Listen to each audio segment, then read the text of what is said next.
On connaît bien dans le plan les équations des droites parallèles aux axes, par exemple ici y égale 2, y égale 1, y égale 0, etc.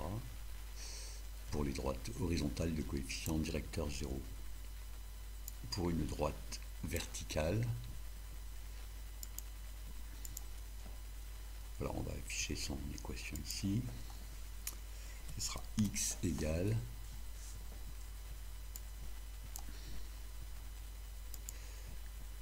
j'affiche l'objet A et c'est x égale x de A.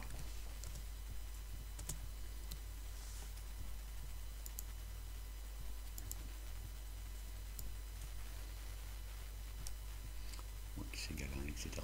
Ces droites verticales, elles n'ont pas de coefficient directeur. Alors, on va observer la même chose dans l'espace, mais ce genre d'équations, ce seront des équations de plan. Avec GeoGebra 5, on a tracé le plan d'équation x égale moins 3. Et on peut, comme ça, tracer n'importe quel plan. Tous les points d'abscisse x égale moins 3. L'axe des abscisses, il est en rouge. C'est-à-dire que jusqu'à présent, on a fait des dessins de ce genre. Voilà, et on a tracé le point A ici, 2, 0, 0. Puis on peut tracer le plan parallèle à celui-ci passant par A.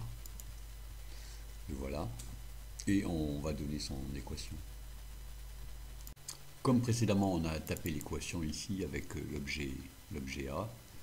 Alors, ça c'est bien une équation comme déjà vu du type AX plus BY plus CZ plus D égale 0, avec le vecteur normal ABC qui est ici le vecteur I, qui est ici en rouge. Et système d'équations paramétriques, on a J et K qui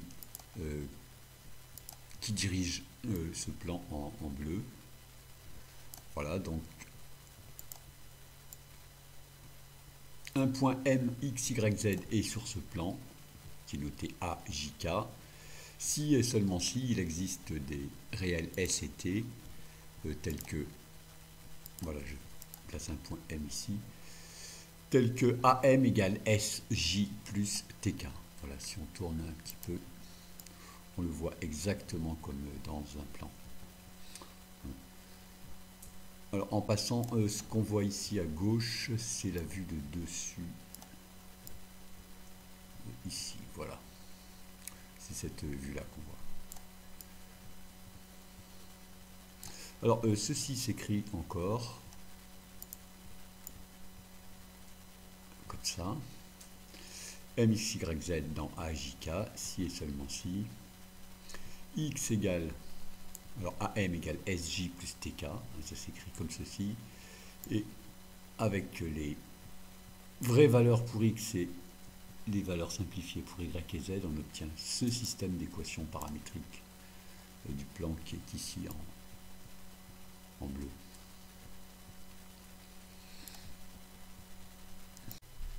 J'aurais dû le dire avant, c'était sous-entendu, on a un repère orthonormé de l'espace.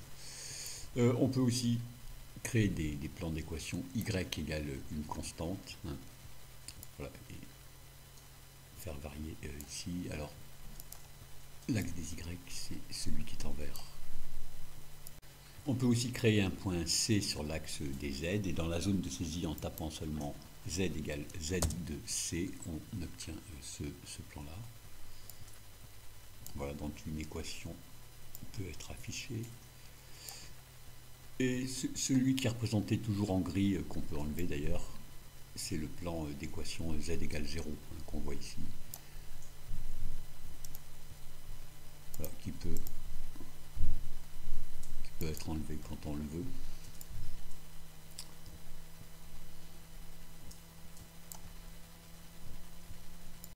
Si on fait une représentation en 2 dimensions, ça peut donner ceci. Voilà, où les plans parallèles ont été faits un peu de la même couleur, avec le vecteur normal ici. Il y a un détail qui n'a pas été dit, c'est que le système d'équations paramétriques ici contient en fait 2 équations qui sont inutiles. Y égale S, où S est quelconque dans R, ça n'apporte pas d'information.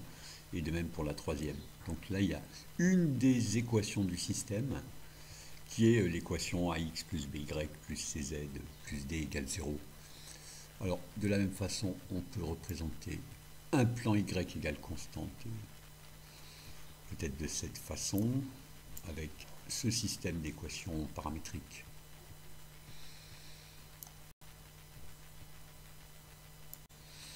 Ici, on a ce vecteur normal, J, et on a représenté en bleu le plan horizontal OIJ, parallèle à Z égale ZC, voici, qui est là.